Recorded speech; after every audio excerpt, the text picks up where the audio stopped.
Hello दोस्तों, स्वागत है फिर से आपके अपने यूट्यूब चैनल यूथ एजुकेशन में। आज के इस वीडियो में हम पढ़ेंगे हिंदी वर्णमाला से संबंधित अगले 20 प्रश्नों को, जो कि आपको आने वाली अगली जो भी प्रतियोगिता परीक्षा होगी उनमें आप काफ़ी हेल्पफुल साबित रहेंगे। तो चलिए वीडियो स्टार्ट करते हैं। पहला प्रश्न है, उपेक्षा शब्द का सही विलोम क्या है? तो उपेक्षा शब्द का सही विलोम बन जाएगा अपेक्षा। Option number B is the correct answer.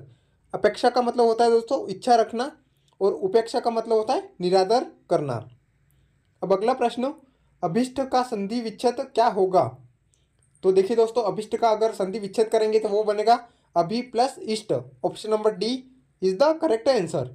बात करें इसमें संधि की, तो ये दीर्घ स्वर संधि का उदाहरण है। अब अगला प्रश्न, सर्वनाम के कितने भेद होते हैं? तो देखिए दोस्तों, सर्वनाम के जो रहते हैं वो 6 भेद होते हैं। तो इस हिसाब से अपना सही आंसर ऑप्शन नंबर ए बन जाएगा।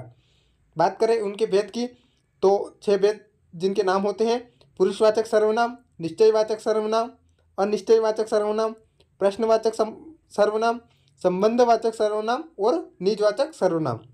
ये 6 प्रकार सर्वनाम के होते हैं। अब अगला प्रश्न, किस विकल्प में संज्ञा शब्द नहीं है? तो देखिए दोस्तों, अगर ऑप्शन नंबर डी देखेंगे तो आप शब्द दे रखा है, ये संज्ञा का शब्द नहीं है, ये सर्वनाम का शब्द है। बाकी मेला, भीड़, जवान ये तीनों ही संज्ञा के शब्द हैं। अब अगला प्रश्न, निम्न में से अल्पप्राण वर्ण कौन सा है? तो यहाँ पर देखिए दोस्तों, अल्पप्राण वर्ण की बात करते हैं तो यहाँ पे देखेंगे ऑप्शन नंबर सी को, तो क और ग ये दोनों ही अल्पप्राण वर्ण होते हैं। बात करें अल्पप्राण वर्ण की, तो जिन व्यंजनों के उच्चारण में मुंह से कम हवा निकलती है वह वर्ण अल्पप्राण में गिने जाते हैं। देखिए दोस्तों, अल्पप्राण वर्ण की भी बात कर लेते हैं। तो वर्णमाला में क वर्ण, जिसके अंतर्गत क, च, ट, त, प। इसके अलावा तीसरा वर्ग होता है ग, ज, ड, द और ब। इसके अलावा पांचवा वर्ग बनता है ण, ण्य, ण, न और म। इसके अलावा अन्य जो रहते हैं य, र, ल और व, ये भी अल्पप्राण में आते हैं। और जितने ही बाकी बचे सभी स्वर जो रहते हैं वो भी अल्पप्राण में गिने जाते हैं। ये सभी जो है अल्पप्राण होते हैं। अब अगला प्रश्न, शब्द की प्रथमा शक्ति किसे कहते हैं? तो देखिए दोस्तों, प्रथमा शक्ति अभिधा शक्ति को कहते हैं। ऑप्शन नंबर ए अपना सही हो जाएगा। शब्द की 3 शक्तियाँ होती हैं, अभिधा शक्ति, लक्षणा शक्ति और व्यंजना शक्ति। प्रथमा शक्ति अभिधा शक्ति को कहते हैं। अब अगला प्रश्न, निज भाषा उन्नति अहे, सब उन्नति को मूल, बिन निज भाषा ज्ञान के मिटे न ही को शूल। इन पंक्तियों में कौन सा छंद है? तो देखिए दोस्तों, इसमें जो है दोहा छंद है। ऑप्शन नंबर बी अपना सही हो जाएगा। बात करें दोहा छंद की, तो यह एक सममात्रिक छंद होता है, जिसके विषम चरणों में यानी कि पहले और तीसरे जो चरण रहते हैं उनमें 13-13 मात्राएं होती हैं, और सम चरणों जैसे दूसरा और चौथा चरण, इन्हें सम कहते हैं। इन चरणों में 11-11 मात्राएं होती हैं। तो इस हिसाब से ये दोहा छंद में चला जाएगा।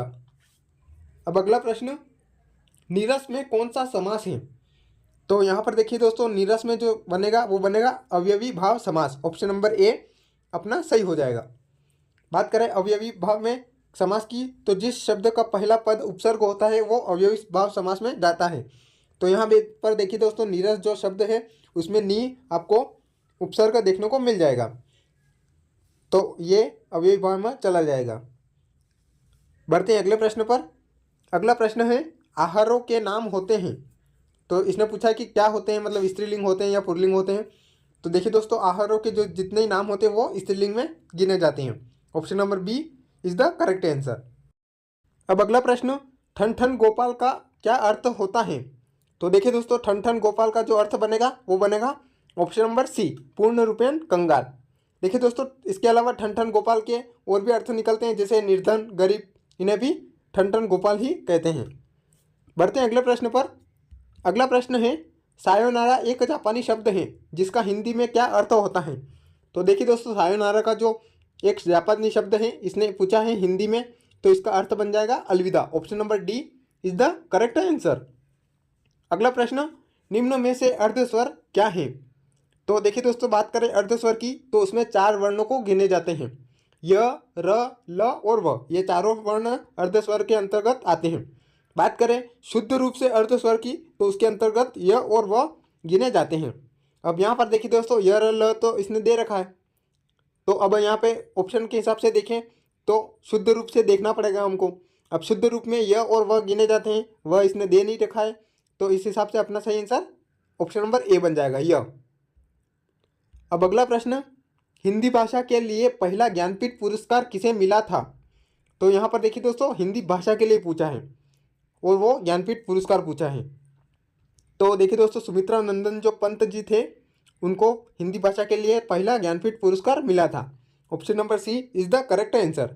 बात करें ज्ञानपीठ पुरस्कार की तो 1965 में ये शुरू हुआ था और साहित्य के क्षेत्र में ये दिया जाता है। पहला पुरस्कार की बात करें दोस्तों तो 1965 में जी शंकर कुरूप जी को दिया गया था और मलयालम भाषा में उनकी साहित्य रचना थी।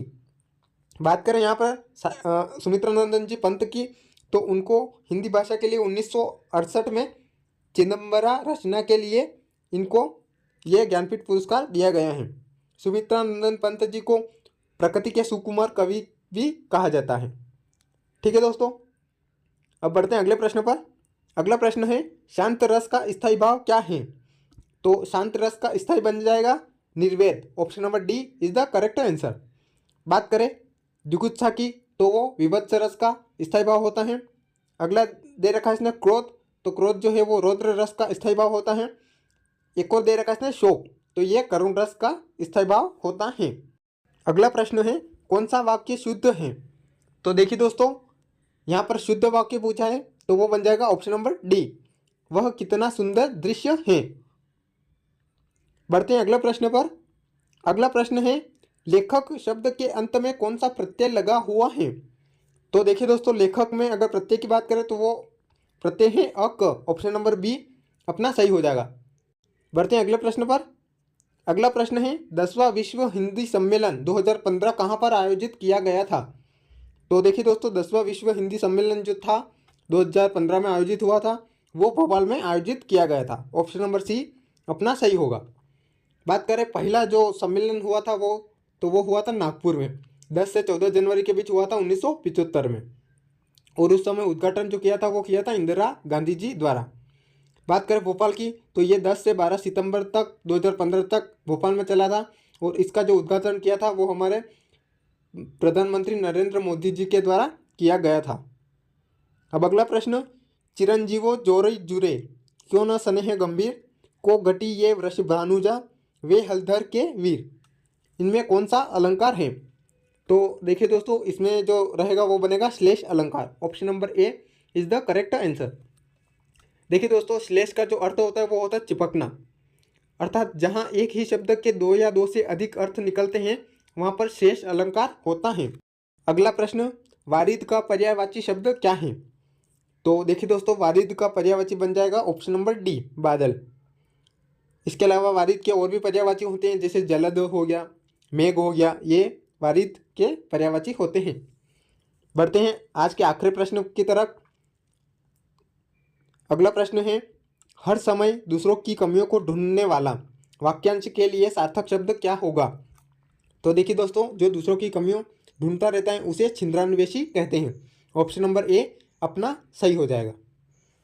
अब देखिए दोस्तों आज का वीडियो यहीं पर समाप्त होता है। अगर वीडियो अच्छी लगे तो लाइक करें, कमेंट्स करें और अपने फ्रेंड्स के साथ शेयर भी करें। मिलते हैं अगले वीडियो में, तब तक के लिए जय हिंद, जय भारत।